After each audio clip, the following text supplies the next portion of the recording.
Right, I'm going to crouch down because I'm not sure if my head's going to get cut off with this. We'll see how it goes. The important bit is from the sort of waist downwards, so that's fine. I thought today we would go through kind of warrior poses, where the feet should be, what the alignment is, and try and ignore the sound of the dog eating in the background. So we'll start with Warrior 1, Vibdrasana 1. And for Warrior 1 pose, we're going to have your feet on train tracks. I always say train tracks. What that means is your feet are going to be hip width apart, but the front foot is going to be forwards and the back foot is going to be back. And that back foot is slightly turned out, just kind of help you have a secure base. Then with your pelvis, you're going to turn to face forwards. The right hip is going to keep pushing forwards, and that's going to stay as it is. Then, Frida, come out of the way. Then we're going to bend into the front knee. So we're sinking down into the front knee, and you should just be able to see your toes over the top of that kneecap. Okay, so that's your sort of base positioning. And we want to make sure that you're pressing down into the ground. If you were on a mat, imagine you'd be stretching your mat in both directions with your feet. So it's that feeling of pressing down strongly. From there, we're going to think about engaging the pelvic floor, so lifting everything up, maybe ever so slightly tucking your tailbone under, so it helps you engage your core muscles. So you want to feel as though you're drawing everything in, knitting your abdomen together, knit your rib cage together, and then you're going to shrug your shoulders back and down and keep that feeling as you raise your arms up towards the ceiling. And it's up to you which hand position you can choose, either hands apart and just really reaching up strongly, or you can go into Kali Mudra, which is like this. It's kind of strong warrior kind of pose, that one, warrior mudra to use. So it's quite a nice one. So you lift your arms up, look up towards the ceiling, and that's your Warrior 1 position. And we're making sure there's even pressure between the front and the back foot. So try not to start leaning forwards over that front thigh. Really nice and strong. Keep breathing. You can use your Ujjayi breathing here, which is like ocean breath. It's a slight restriction in the throat that just allows you to firstly hear your breath, but also then focus on your breathing. Okay, so we'll do that on the other side and you'll be able to hear. So lower the hands down, stepping forwards and then stepping back with the opposite foot. So left foot back, right foot forwards. Again, feet onto train tracks. And we're going to sink down into the front knee. Tailbone slightly tucking under, lifting up through the pelvic floor, draw your tummy muscles in, knit your rib cage together, lifting up through the spine. Shoulders rolling back and down. It's really pressing into that back leg as well. So you want to try and stretch into the back of the knee as much as you can, unless you're hypermobile, in which case keep a tiny bend into that knee. Okay. From there, breathing in, raise the arms up. And again, you choose your hand position, either hands apart or into Kali Mudra. Looking up towards the ceiling. And this time we're going to do Ujjayi breathing. So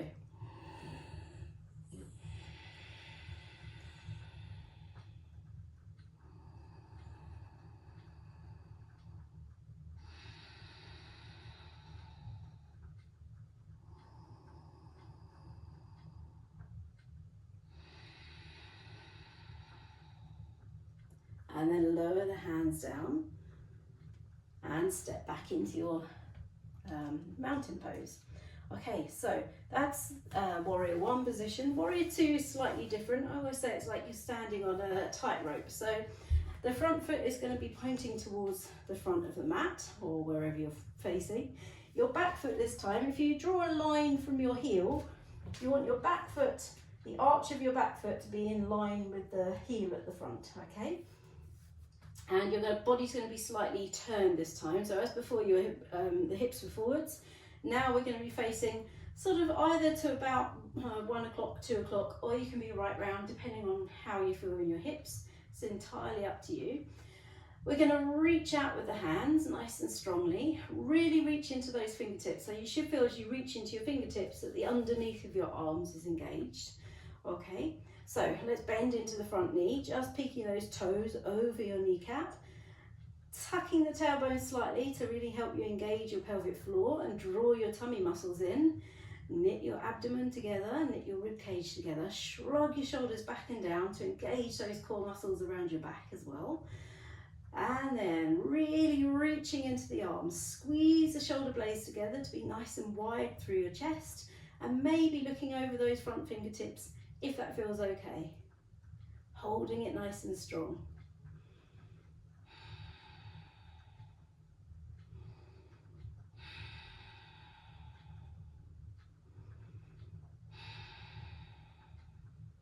And then lower the hands down, and we'll step forwards and take the other foot back. One thing to mention when you're in this warrior two position, I'll move around slightly so you can see. What tends to happen is people are either like this with their shoulders, or their arms are like this or like this. What we're aiming for is to be wide through the chest, the shoulders to be drawing back and down, and then the arms to reach out, hopefully fairly straight, okay? They should feel as though they're kind of switched on but relaxed as well. The fingertips are doing a lot of the work here. You're really starting to engage the muscles in the arms by using your fingertips, okay? So let's bring the right foot forward, left foot back. So we're checking again that alignment, making sure the heel is in line with the arch of your back foot. We're sinking down into the front knee.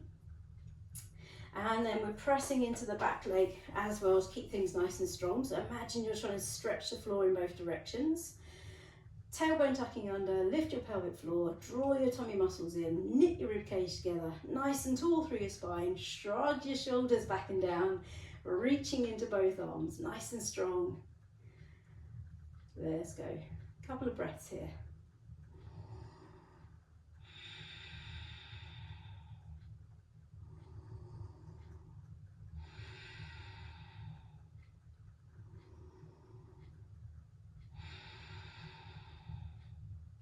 Really nice. Lower the arms down and then step it forwards back into your mountain pose. Okay, so the third of the warrior series is probably the most challenging one, I guess, and it's a standing balance. So you're going to make sure, first of all, I'm always talking about this in class, but you have to make sure that your foot is nicely pressing down into the ground, so that as you kind of, naturally you will wobble as you're on one foot.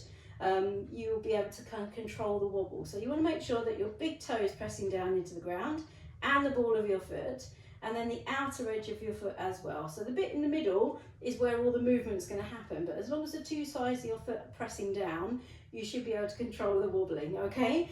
So we're going to engage that standing leg, so switch the calf muscle on, the thigh and the glute, and then we're going to take that right leg back behind you.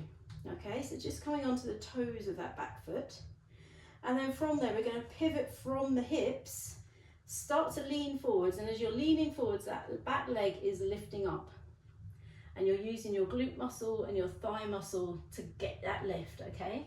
What we're aiming to do is to keep your back nice and flat. The back of your pelvis should be fairly straight, and you will know if it's straight because you'll start to feel it in the opposite hip on the outside, okay? If you're hitching up that hip, it takes all the pressure out of that standing leg.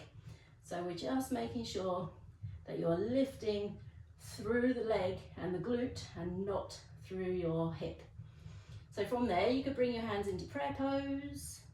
You could reach forwards as well.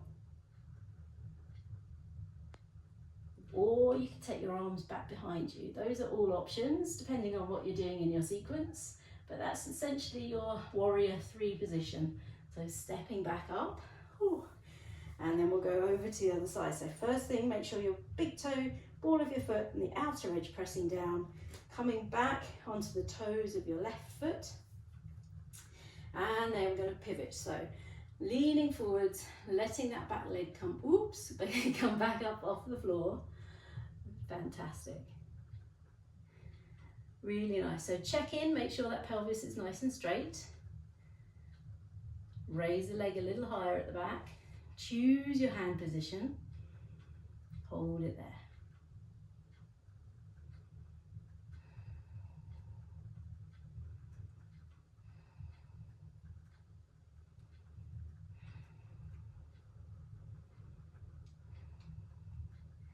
And then and slowly stepping down. Really nice.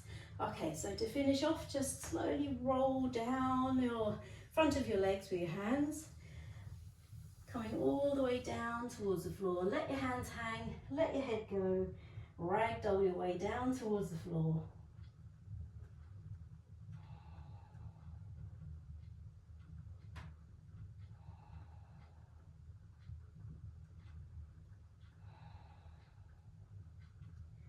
And then very slowly coming all the way back up.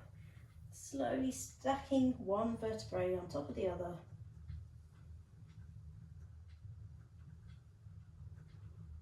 Keep the chin tucked, rolling your shoulders back, and then gently looking up.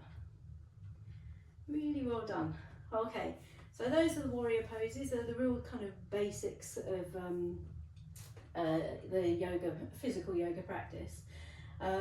And from there, there's loads of different things we'll do, but quite often I will say, you know, if you go into a pyramid pose, for example, the legs straight, again, I'll probably say warrior one feet, just because it's easier to kind of explain it that way. So once you get to know those positions, things start to feel a bit easier. All right, that's all for today, and hopefully see you tomorrow. All right, night night.